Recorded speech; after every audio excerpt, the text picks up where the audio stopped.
भगत सिंह कौन थे? बहुतों के लिए वह एक हीरो हैं जो भारत की आजादी के लिए हंसते हंसते मौत को गले लगा गए। वह हिम्मत के प्रतीक हैं। उनकी कहानी हमारी राष्ट्रीय पहचान में बुनी हुई है। फिर भी अंग्रेजों ने उन्हें एक आतंकवादी कहा, एक खतरनाक क्रांतिकारी।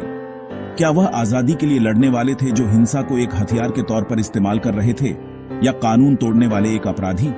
यह बहस उनकी विरासत के केंद्र में है, जो हमें विरोध और आतंक के बीच की रेखा पर सवाल उठाने पर मजबूर करती है। भगत सिंह को समझने के लिए हमें उनके जीवन, उनके कामों और उस दुनिया को देखना होगा जिसमें वह रहते थे। उनकी कहानी सिर्फ एक आदमी के बारे में नहीं है, बल्कि आजादी के असली मतलब के बारे में है। आइए उनकी यात्रा को जानें, उनका बचपन, वो घटनाएं जिन्होंने उन्हें ढाला, और वो सोच जिसने उनके फैसलों को राह दिखाई। हम देखेंगे कि उनके दुश्मन उन्हें कैसे देखते थे और उनके लोग उनसे कितना प्यार करते थे। ये किसी एक आसान जवाब को ढूंढने के बारे में नहीं है, बल्कि हमारे इतिहास के एक जरूरी अध्याय को समझने के बारे में है। भगत सिंह का जन्म 1907 में पंजाब में हुआ था, एक ऐसे परिवार में जो आजादी की लड़ाई में डूबा हुआ था। उनके पिता और चाचा दोनों ब्रिटिश विरोधी आंदोलनों में सक्रिय थे और उनके बलिदानों ने उन पर गहरा असर डाला। बचपन से ही भगत प्रतिरोध और क्रांति की कहानियों से घिरे हुए थे। उन्होंने एक ऐसे स्कूल में पढ़ाई की जो भारतीय मूल्यों को बढ़ावा देता था, न कि ब्रिटिश मूल्यों को। जिज्ञासु और होशियार, उन्होंने दुनिया भर के इतिहास और क्रांति पर किताबें पढ़ी। वह आयरलैंड, रूस और इटली के क्रांतिकारियों से प्रेरित थे और शोषण और असमानता से मुक्त भारत का सपना देखते थे। एक लड़के के रूप में भी उन्होंने राजनीतिक आजादी से आगे सोचा। वह सामाजिक न्याय चाहते थे। उनके परिवार के बलिदान और जो कहानियां उन्होंने पढ़ी, वे उनकी शिक्षा और उनका मकसद बन गई। भगत सिंह एक क्रांतिकारी बनने की राह पर थे, बहुत पहले, जब उन्होंने कोई पर्चा या पिस्तौल नहीं उठाई थी। उनका बचपन जागरूकता से भरा था, मासूमियत से नहीं। उनके भविष्य के रास्ते के बीज बहुत पहले बो दिए गए थे। 1919 में जलियांवाला बाग हत्याकांड ने पूरे भारत को हिला दिया। जनरल डायर के नेतृत्व में ब्रिटिश सैनिकों ने एक शांतिपूर्ण भीड़ पर गोलियां चलाईं, जिसमें सैकड़ों लोग मारे गए। इस क्रूरता ने औपनिवेशिक शासन का असली चेहरा बेनकाब कर दिया और ब्रिटिश न्याय पर से विश्वास तोड़ दिया। भगत सिंह, जो सिर्फ 12 साल के थे, पर इसका गहरा असर पड़ा। वह अमृतसर गए, खून से सनी जमीन देखी और एक बोतल में मिट्टी जमा की ताकि याद रहे। इस घटना ने उनकी देशभक्ति को क्रांति की जलती हुई इच्छा में बदल दिया। उन्होंने महसूस किया कि ऐसी क्रूरता के खिलाफ शांतिपूर्ण विरोध काफी नहीं थे। जलियांवाला बाग उनके लिए कार्रवाई का आह्वान बन गया। इस नरसंहार ने उन्हें यकीन दिलाया कि आजादी दी नहीं जाएगी, उसे लेना होगा। उस दिन की याद उनके साथ रही, उनके संकल्प को बढ़ावा देती रही। भगत सिंह के लिए यह एक बड़ा मोड़ था। विरोध का रास्ता अब साफ था। वह न्याय के लिए लड़ेंगे, चाहे कुछ भी कीमत चुकानी पड़े। 1928 में साइमन कमीशन के खिलाफ विरोध प्रदर्शन हुए, जिसमें भारतीयों को शामिल नहीं किया गया था। लाला लाजपत राय ने लाहौर में एक शांतिपूर्ण विरोध प्रदर्शन का नेतृत्व किया, लेकिन पुलिस ने क्रूरता से हमला किया और राय अपनी चोटों से मर गए। भगत सिंह और उनके साथियों ने इसे अंग्रेजों द्वारा हत्या माना। उन्होंने राय की मौत का बदला लेने का फैसला किया, उस अधिकारी को निशाना बनाकर जो जिम्मेदार था। गलत पहचान के एक मामले में उन्होंने जेम्स स्कॉट की जगह जॉन सैंडर्स को मार डाला। इस कार्य ने तीखी बहस छेड़ दी।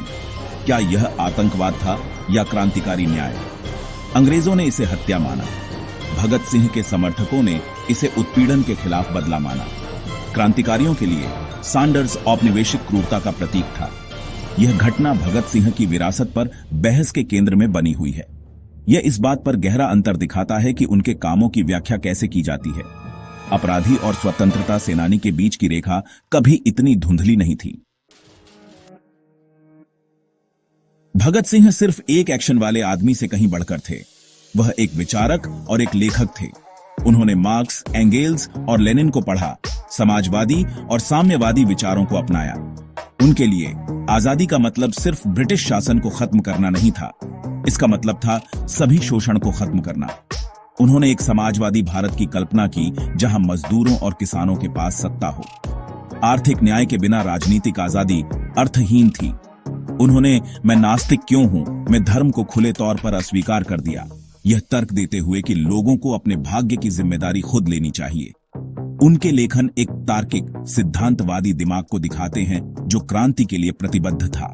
उन्होंने अपने विचारों को फैलाने के लिए अपने मुकदमे का इस्तेमाल किया, यह मानते हुए कि विचार किसी भी हथियार से ज्यादा समय तक रहते हैं। भगत सिंह का दृष्टिकोण क्रांतिकारी था, एक आजाद, समान और धर्मनिरपेक्ष भारत। समाजवाद और एथिस्ता पर उनके विचारों ने पीढ़ियों को प्रेरित किया। अंग्रेज उन्हें फांसी दे सकते थे, लेकिन वे उनके विचारों को नहीं मार सकते थे। उनका दर्शन आज भी जीवित है। सैंडर्स की हत्या के बाद भगत सिंह अपने क्रांतिकारी संदेश को देश तक पहुंचाना चाहते थे। उन्होंने और बटुकेश्वर दत्त ने एक नाटकीय विरोध प्रदर्शन की योजना बनाई, सेंट्रल लेजिस्लेटिव असेंबली में बम फेंकना। बम शोर मचाने के लिए बनाए गए थे, नुकसान पहुंचाने के लिए नहीं। उनका लक्ष्य बहरे को सुनाना और दमनकारी कानूनों का विरोध करना था। उन्होंने इनकलाब जिंदाबाद के नारे लगाए और पर्चे बांटे, फिर स्वेच्छा से आत्मसमर्पण कर दिया। उनकी गिरफ्तारी योजना का हिस्सा थी। वे चाहते थे कि मुकदमा उनके विचारों के लिए एक मंच बने। अंग्रेजों ने इसे आतंकवाद कहा, कई भारतीयों ने इसे वीर कार्य माना। असेंबली बमबारी ने देश में बिजली भर दी और भगत सिंह को एक जाना पहचाना नाम बना दिया। इसके बाद का मुकदमा ऐतिहासिक बन जाएगा। उनके कार्य ने देश को क्रांति के अर्थ का सामना करने पर मजबूर कर दिया। संदेश साफ था, आजादी की लड़ाई को चुप नहीं कराया जाएगा। भगत सिंह का मुकदमा एक राष्ट्रीय तमाशा बन गया। विचारों की लड़ाई सिर्फ एक कानूनी मामला नहीं, उन्होंने खुद अपना बचाव किया। अदालत का इस्तेमाल भारत की आजादी और समाजवाद के लिए तर्क देने के लिए किया। जेल में उन्होंने और उनके साथियों ने राजनीतिक कैदी का दर्जा मांगते हुए भूख हड़ताल शुरू की। हड़ताल हफ्तों तक चली। जतिन दास 63 दिनों के बाद मर गए, जिससे देश सदमे में आ गया। क्रांतिकारियों के लिए जन समर्थन बढ़ गया। ब्रिटिशों ने एक विशेष ट्रिब्यूनल बनाया, जिससे निष्पक्ष सुनवाई से इनकार कर दिया गया। भगत सिंह, सुखदेव और राजगुरु को मौत की सजा सुनाई गई। दया की अपील को अनदेखा कर दिया गया। अपने आखिरी दिनों में भगत सिंह ने कोई डर नहीं दिखाया। उन्होंने पढ़ा, लिखा और सेवा के अंतिम कार्य के रूप में मौत का स्वागत किया। 23 मार्च 1931 को तीनों फांसी के फंदे पर यह कहते हुए चले, इनकलाब जिंदाबाद। उन्हें गुप्त रूप से फांसी दी गई। उनके शवों को चुपचाप जला दिया गया। सिर्फ 23 साल की उम्र में भगत सिंह एक शहीद और एक किंवदंती बन गए। उनके बलिदान ने एक राष्ट्र को प्रेरित किया। भगत सिंह को कैसे याद किया जाता है, यह दृष्टिकोण पर निर्भर करता है। अंग्रेजों के लिए वह एक अपराधी और एक आतंकवादी थे, हत्या और हिंसा के दोषी। अधिकांश भारतीयों के लिए वह एक राष्ट्रीय नायक हैं, शहीद-ए-आजम, महान मार्टर। उनके कार्यों को एक कब्जा करने वाली शक्ति के खिलाफ युद्ध के कार्य के रूप में देखा गया, न कि अपराधों के रूप में। स्वतंत्रता आंदोलन के भीतर भी राय अलग अलग थीं। गांधी ने उनकी हिंसा की निंदा की, जबकि दूसरों ने इसे जरूरी माना। अहिंसा और क्रांतिकारी संघर्ष के बीच की बहस ने उस युग को परिभाषित किया। आज इतिहासकार और विचारक अभी भी उनकी विरासत का विश्लेषण करते हैं, उनके लेखन, उनकी दृष्टि और हिंसा के उनके उपयोग का।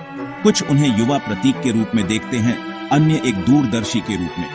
अपराधी, शहीद और क्रांतिकारी के लेबल उनकी कहानी के हर हिस्से को दर्शाते हैं, लेकिन कोई भी एक लेबल पूरे आदमी को परिभाषित नहीं कर सकता। भगत सिंह की विरासत जटिल और शक्तिशाली बनी हुई है। क्या भगत सिंह एक आतंकवादी थे या एक स्वतंत्रता सेनानी?